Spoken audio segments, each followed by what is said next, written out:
nombre es Andrés, de Reacción Comunicación de Bogotá. En este momento me encuentro en el Congreso Internacional por la Paz de Colombia. En este momento estamos entrevistando a Germán Hurtado. ¿Qué propuesta a nivel educativo y de tendencia de tierras tiene como apoyo hacia la comunidad campesina? Primero, gracias por la invitación a compartir con ustedes algunas ideas, algunos pensamientos, y en concreto nos encontramos en el Encuentro Nacional de Comunidades Campesinas, Afrodescendientes e Indígenas de Colombia. Este encuentro tiene como propósito establecer algunos acuerdos, algunos lineamientos que nos conduzcan a ir construyendo un escenario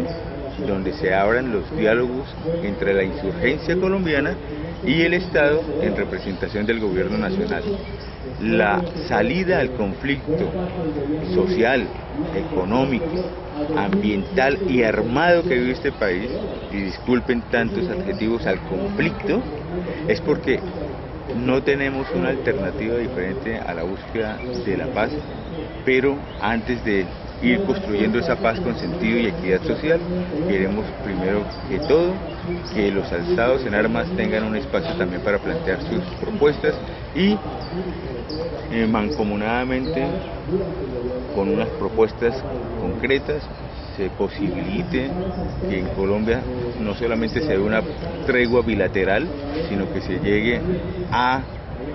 el silenciamiento de los fusiles y el silenciamiento de la guerra. En cuanto a la pregunta que me haces, si te he entendido bien, me puedes corregir, por favor. ¿Qué propuestas tenemos a nivel educativo? A nivel educativo. De tendencia a tierras. Exacto. En primer lugar, independientemente que la nación colombiana se haya venido también, como muchos otros países de nuestro hemisferio, se haya venido urbanizando, en todo caso, esta es una nación con una profunda vocación agraria, una profunda raigambre en los territorios y una profunda empatía y ligazón entre el campesino y la tierra, y este ha sido uno de los grandes motivos, una de las razones por las cuales los campesinos en Colombia una y otra vez vienen siendo atropellados injustificadamente para arrebatarles sus territorios. En ese sentido, es necesario volver a la vocación agrícola, es necesario volver a la recuperación de tantas tierras despojadas y arrebatadas a nuestros campesinos y a muchas otras comunidades étnicas, por ejemplo afrodescendientes e indígenas. Es importante entonces considerar la formación integral de los jóvenes campesinos, una formación que les permita permanecer arraigados a sus territorios y que les permita nuevamente encontrar en la práctica agrícola la posibilidad de un trabajo digno, de un trabajo significativo y de un trabajo que nos permita plantearnos una necesidad de largo alcance que tiene el pueblo colombiano, y es garantizar nuestra soberanía alimentaria. Con espacios educativos donde haya y se promueva una formación integral, que no es solamente la formación agrícola o la formación técnica, sino con elementos de formación humanística, es como nosotros podemos volver a sembrar en todos estos compatriotas la posibilidad de un sentimiento y de una convivencia en paz, pero sobre todo reconociendo que ellos tienen una cultura propia, y en esos espacios formativos, en esos espacios educativos, que deben tener ante todo una primera característica: educación gratuita. 2. Educación con fomento de las prácticas necesarias para que estos jóvenes campesinos tengan posibilidad de desarrollarse, no solamente en función del trabajo eminentemente técnico agrícola, sino que tengan posibilidades también de ir visualizando otras posibilidades de formación en un proceso de industrialización de su faena. Entonces necesitamos que estos jóvenes también tengan desarrollo y conocimiento de las nuevas tecnologías para que tengan también una comunicación con los otros sectores sociales juveniles y que puedan ellos en algún momento dado de vinculación a procesos urbanos, procesos industriales, que tengan la posibilidad también de acceder a un trabajo diferente quizás al trabajo que vienen desarrollando en sus propios territorios, porque también tenemos que entender que no se trata simplemente de mantener a estos jóvenes en sus territorios, sino también de posibilitarles otras posibilidades, otras búsquedas de consolidación en sus aspiraciones propias de su generación y en sus aspiraciones hacia un bienestar y hacia un desarrollo más integral de todas estas aspiraciones que he mencionado. Pero inicialmente el gobierno también quiere poner a la educación solo para como clase burgués, ¿sí? Para no dejarnos casi a niveles más bajos que hay ahora de urbanizaciones, no darle como educación. Entonces, si te entiendo bien, sí. Lo que me estás planteando es que,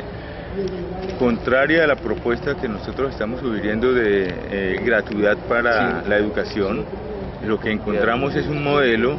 donde lo que se quiere es seguir privatizando la educación en Colombia bajo el modelo rentista y bajo el modelo que quieren imponer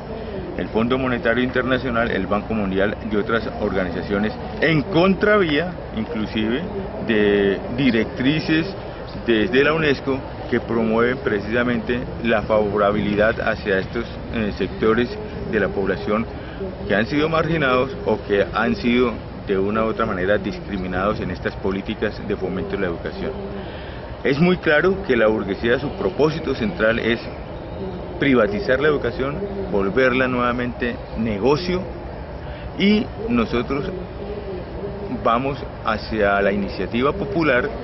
donde consideramos que el Estado es quien tiene el compromiso y la obligación central de garantizar no solamente la educación, sino garantizar toda una serie de servicios que deben cubrir las necesidades básicas de la población, como son la salud, como es la misma educación y como es también permitir, por ejemplo, que tengan los insumos y las herramientas para poder adelantar su trabajo campesino con plenas garantías y bajo una protección de su actividad mediante subsidios y mediante fomento a través de la entrega de formación tecnológica y a través de políticas de ruralidad de carácter integral. ¿Cuál es su percepción frente al manejo de los recursos naturales por parte del Estado y las multinacionales? Nosotros tenemos que ser conscientes que desde finales de los años 80 y en particular con la llegada al gobierno de César Gaviria, se dio un primer paso por implantar todas las políticas del modelo neoliberal de apertura, de conversión de los derechos en servicios, y es así como nosotros hemos visto cómo se han ido acrecentando todos los conflictos que tienen que ver con los territorios, con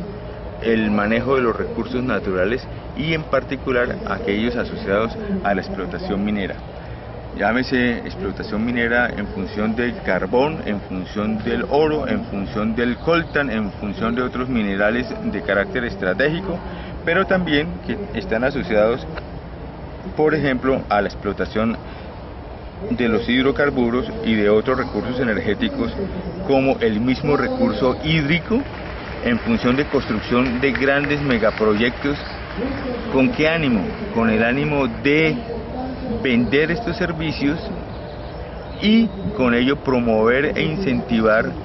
la generación de grandes recursos y utilidades a las transnacionales y a las transnacionales de todos y cada uno de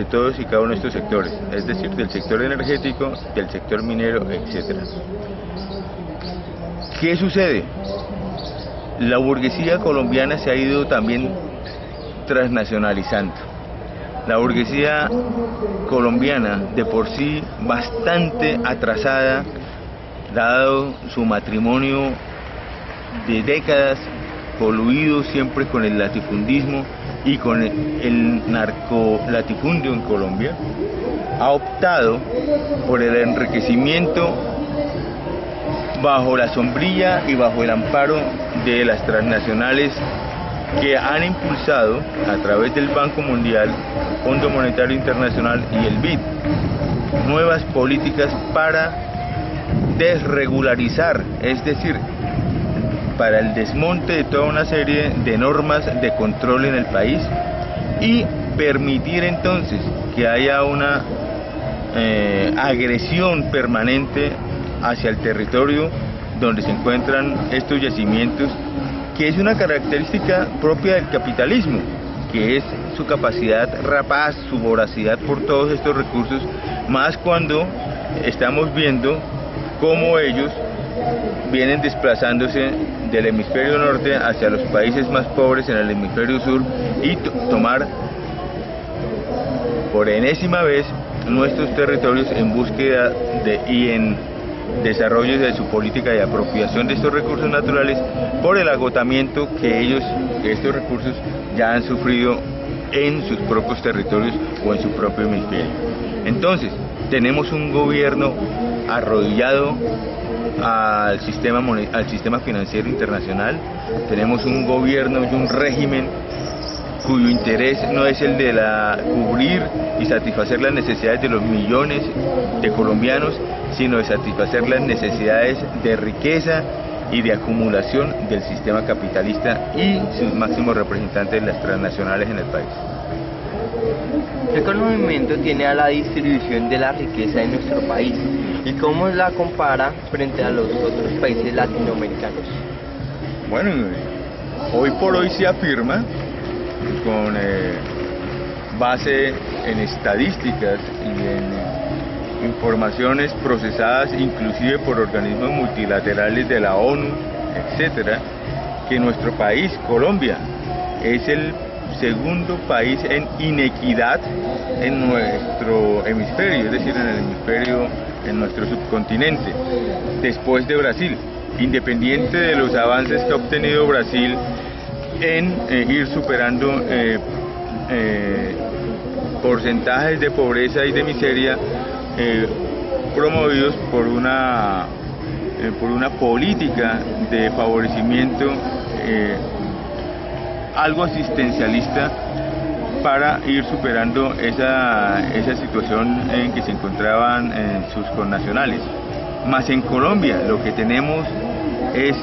efectivamente una reconcentración de la riqueza en muy pocas manos y hoy por hoy lo que nosotros podemos visualizar es que la riqueza está en manos de un 5% de la población y estamos hablando de una riqueza que llega alrededor del 80%, mientras el otro 20% de la misma está para ser repartida en el resto de la población, es decir, en el 95% restante.